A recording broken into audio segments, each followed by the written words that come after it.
I mean, the original cartoon came out in 1937, and very evidently so.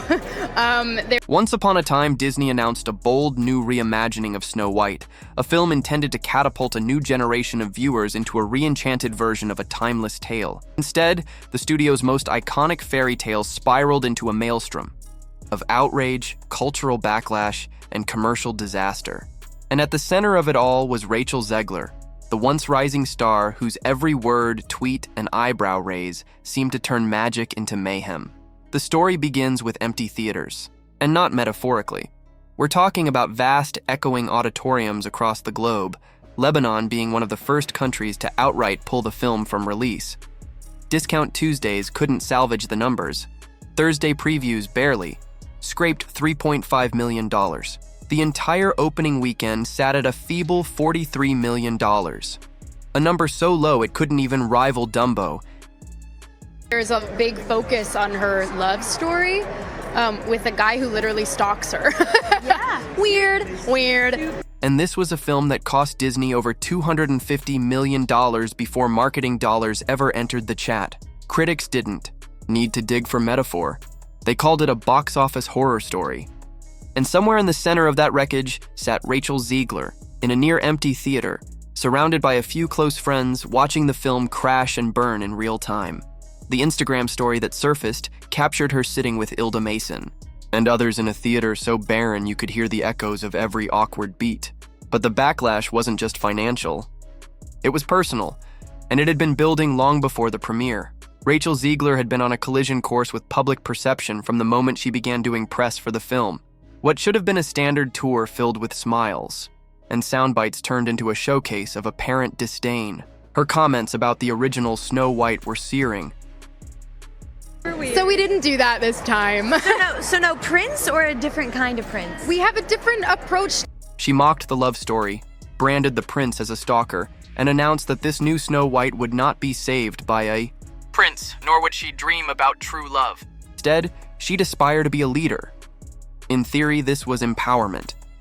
But in execution, it felt like a dismissal, a rejection of the very essence that made the original story beloved. Fans weren't inspired. They were insulted. Social media exploded. "It's not a fairy tale anymore," one post read. "It's a TED Talk in a corset." Zegler didn't just double down. She bulldozed forward. She bragged about never watching the original cartoon more than once. "It scared me," she said. "I think I watched it once, and then never again." In Disney's own house, at D23, no less, she admitted she hated the ride Snow White's scary adventures. These weren't just offhanded remarks. These were cultural torpedoes aimed straight at the nostalgic hearts of Disney fans around the world. People called her out, not for her heritage or her age, but for the way she appeared to sneer at a legacy she had been entrusted to represent. To what I'm sure a lot of people will assume is a love story just because, we cast a guy in the movie. Right. Her own social media history didn't help. Self-admitted narcissist? Check. Publicly scornful of conservative fans? Check. Vocal disdain for traditional storytelling tropes? Triple check.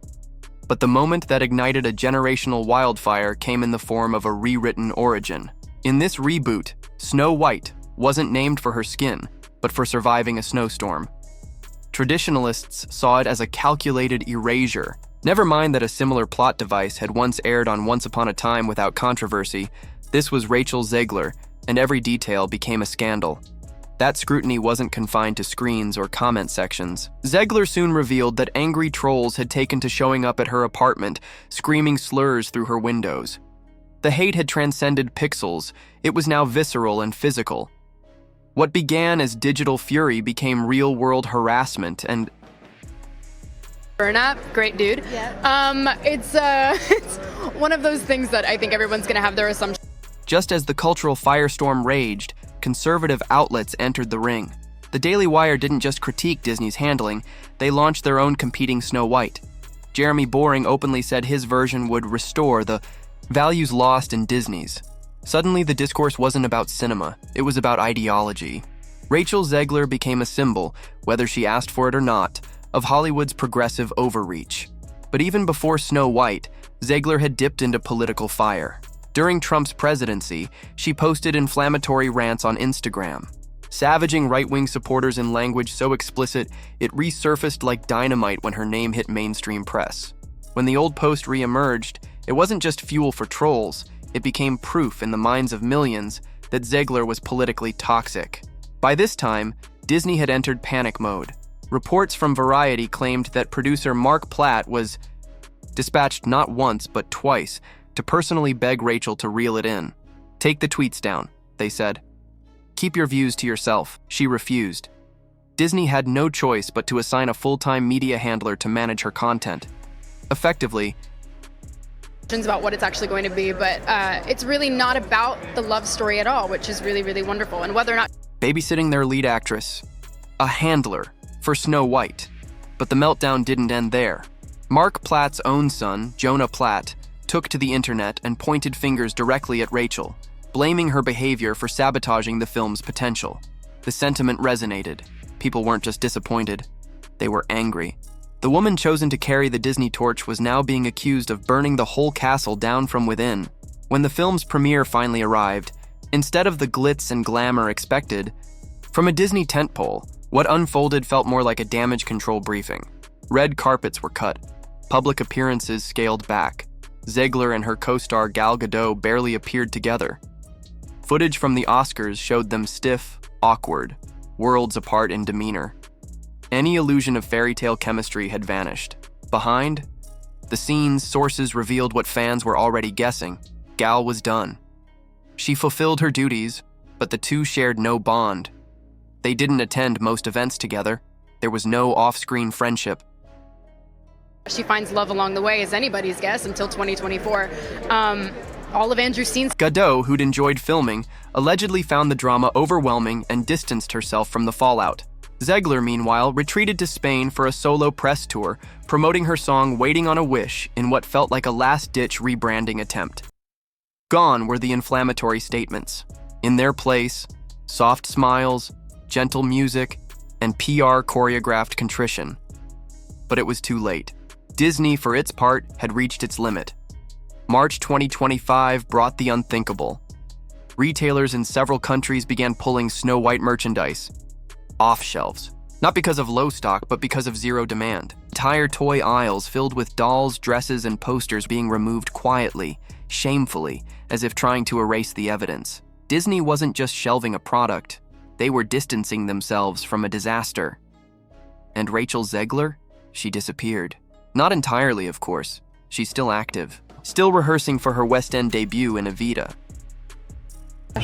I was scared of the original cartoon. I think I watched it once and then I never picked it up again. Like, I'm being so serious. Still posing for curated Instagram posts, still finding ways to control the narrative. But in Hollywood terms, she vanished. She became radioactive, not because of one mistake, but because of a relentless pattern of missteps, arrogance, and refusal to read the room. What Snow White should have been was a cultural moment, a revitalized classic in the age of feminist storytelling. What it became was a cautionary tale of how a beloved IP can implode not because of bad writing or bad acting, but because the face of the brand refused to respect the brand. Zegler didn't inherit the legacy of Snow White. She rejected it, reshaped it, and then watched it all fall apart while sitting in a theater that was, poetically, as empty as the promises surrounding this film. Rachel Zegler wanted to be a modern princess, a new symbol for a new generation.